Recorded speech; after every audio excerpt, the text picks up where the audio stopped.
Masya Allah. Saya itu dulu itu mondok, saya mau Kargozari juga, jadi bawa Kargozari, gak dikasih kesempatan Kargozari, habiskan semua sama Pak Bet tadi sudah. Oh baru sekelumit, baru sekelumit tadi, jadi masih banyak Pak Bet yang punya. Saya itu dulu itu mondok itu sama bapak saya Kiai Mahmud, itu dibarengkan sama Pak Bet ini. Mungkin maksudnya biar rukun apa bagaimana saya nggak tahu. Alhamdulillah terus akhirnya itu juga dikasih kerukunan oleh Allah Subhanahu wa taala. Saya itu mondok di Pakistan bareng sama Pak Bet ini, ya betul itu kalau makan bareng tapi kelahi bareng. Kalau ada orang yang berani kita keroyok sama 2 orang sama Pak Bet ini. Tapi akhirnya jadi walaupun 2 orang tapi menteles begitu, nggak berani orang-orang. Nah, itu kosro semua. Nah. Alhamdulillah karena hati itu sama, yang aneh saya juga aneh itu, Masya Allah.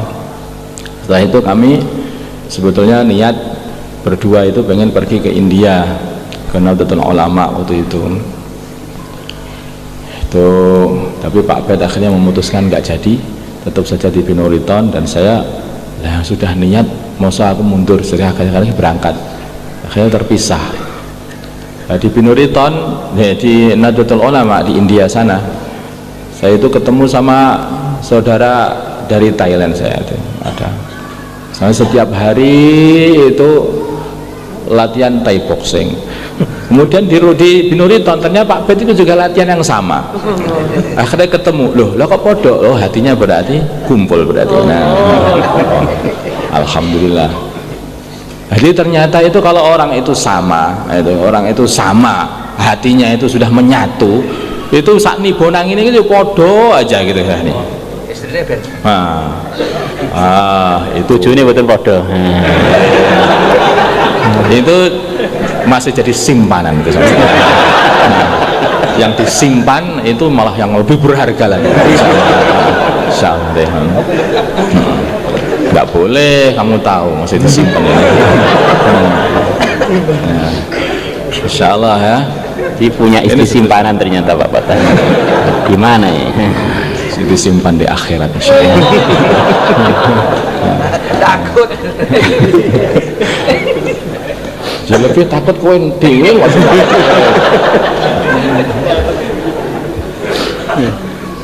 Para santri hadirin, para kiai yang dimuliakan Allah Subhanahu wa taala.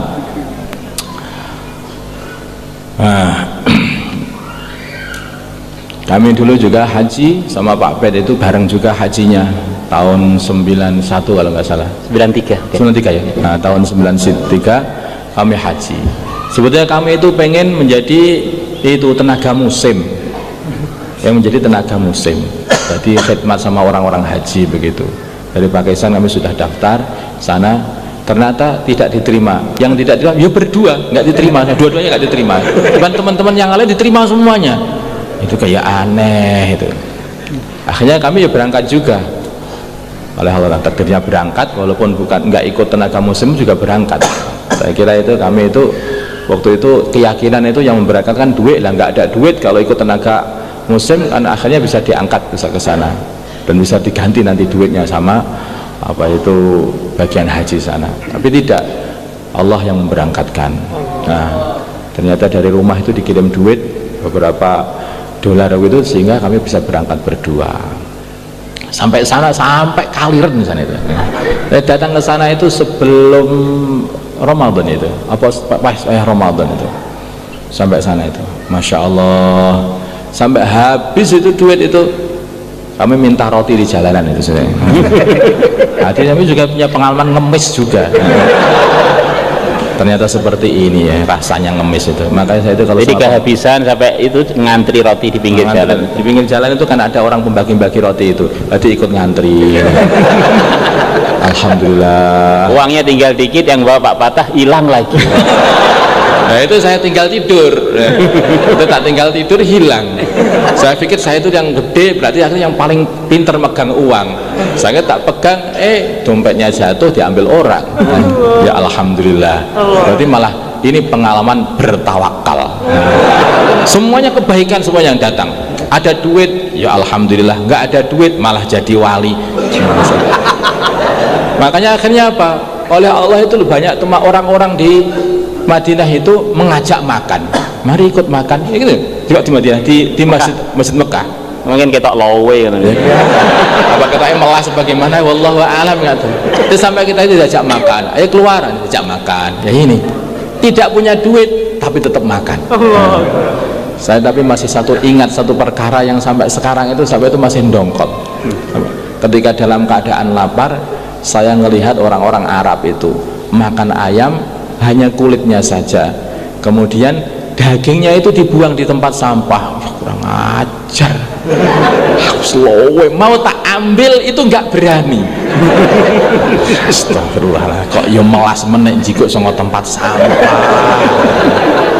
Harus pergi nggak usah dilihat. Itu masih ingat sampai sekarang itu aku. Terus berdua sama Pak Pet ini, Masya Allah. Akhirnya ketika musim itu jamaah haji sama datang lagi duit dari rumah, alhamdulillah. Itu pengalaman di Bambung juga pernah, ngemis juga pernah, itu alhamdulillah.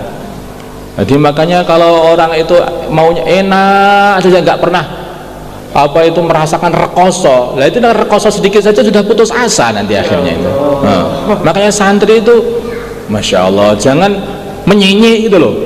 Menyenyi itu apa toh? Apa itu cengeng. Baju ya belinya mau santri putra, baju masa harganya 400.000. Loh, itu apa? Nggak punya duit dikredit lagi. Ada santri seperti itu. Ini insya Allah alumni nggak ada. Kecuali ada tapi diam-diam gitu kan. Itu begitu. Alhamdulillah baju saya ini juga saya nggak pernah beli baju. Biasanya saya pakai baju itu juga baju biasanya bekasnya kayak Uzairon dulu. Saya keluar setahun juga pakai baju beliau, dan juga sampai baju ketika saya baru pengantin baru pertama itu tahun 2000 itu sampai saya masih saya pakai sekarang itu kan. Lalu sudah berapa? Sudah 17 tahun. Itu saya pakai juga. Kamu nggak tahu kan? Kelihatannya masih bagus kan? Nah, orangnya ganteng akhirnya. Ini sudah tua dulu saya nggak merasa ganteng lagi, udah tua, udah ompong ini udah ompong. Nah, kalau orangnya jelek bajunya bagus sama saja, sanggup tumpang akhirnya. Maka para santri yang dimuliakan Allah Subhanahu wa taala, itulah yang mungkin memupuk yaitu semangat dan kerukunan yang telah dibuat dan diatur oleh jadi Bapak kami Kiai Mahmud. Semoga Allah Subhanahu wa taala membalas beliau dengan balasan yang baik. Amin. Dan juga kami ketika sepeninggal beliau, saya itu pulang dari India, itu ayah kami sudah nggak ada. Masalah bapak kami itu Kiai Mahmud ini sebelum meninggal itu berpesan pakai telegram, berpesan lewat Pak Nur Thohir, Pak Kiai Nur Thohir ini. Isinya begini, pesannya itu, Bapak wafat, kamu tidak boleh pulang, suruh meneruskan belajar sampai selesai. Gitu. Tulisannya seperti itu. Saya masih ingat, nggak tahu kalau yang ditelegramkan ke Pak Pet dia apa begitu sama kan, wallah alam. Saya nggak ada telegramnya. Telegram. Oh, saya ada telegram itu di India itu. Nah terus saya itu pulang sudah nggak ada ya seperti manuk enom itu, tapi yang ada alhamdulillah itu Kiai Uzairon sebagai pengganti ayah kami, bisa ngeramut kami juga, sehingga kami juga dididik dengan pendidikan yang tidak kalah kerasnya, bahkan melebihi kerasnya sama bapak kami. Alhamdulillah. Memang orang yang Badung itu harusnya dididik dengan keras. Jadi Pak Fatah itu pengalamannya mulai kecil pokoknya bagian dimarahi terus oleh ayah dan oleh Pak Yai Uzairon. Jadi saya itu paling banyak dimarahi sama Kiai Mahmud, kemudian Kiai Mahmud nggak ada, saya kira sudah nggak ada yang marahi, tambah lagi lebih keras lagi Kiai Uzairon marah ya habis-habisan. Alhamdulillah. Tapi saya suka, saya itu kalau nggak dimarahi sampai ketagihan dimarahi itu. Paling susah bukan kalau dimarahi, paling susah kalau didiemin. Waduh, itu sudah susah, Ramadan dunia itu habis itu sudah. Kadang-kadang itu nggak diajak bicara sudah itu paling susah itu. Kita dulu ngaji dengan Pak Patah bareng bahasa Arab pada ayah kami bawa pecut. Saya kalau suruh baca kan cepet baca, kalau Pak Patah lambat oleh bapak kami, Pak Patah dipecut. Terus saya bilang syukur. Pak Patah lewat balik buku, gak kroso. Jadi memang jagoan, kalau gak dipecuti gak anu. Itu memang pantasnya dimarahi itu. Lah aku kan bilang itu gak kroso. Tapi saya tutupi kitab, bilang sama Ngobet itu gak kroso. Lah Ngobet lah, Pak katanya nggak kroso. La haula wala quwata illa billah. Ini ada pecut yang kedua nanti akhirnya ini. Pecut sapi itu loh ya, pecut sapi itu. Nah. Langsung ternyata saya sudah siap. Wah, ya pecut sudah. Ternyata tidak dipecutkan lagi. Kayak terus bapak kami itu mengatakan, "Loh, itu tadi nggak saya kenakan ujungnya kok." Alhamdulillah. Katanya enggak itu. Bagi Mahmud itu kalau menjederkan pecut itu keluar apinya, jedar itu keluar apinya ke ujungnya itu. Kalau di waktu malam itu nggak tahu itu apa ilmu dudeng atau kebetulan, paling kebetulan juga. Ya itu alhamdulillah itu sebelumnya kemanggalan kami, dan kami senang sekali kita bisa rukun seperti ini, insyaallah ya. Dan kami juga harapkan santri-santri kami, alumni semuanya ini juga rukun dalam gerak untuk memperjuangkan agama.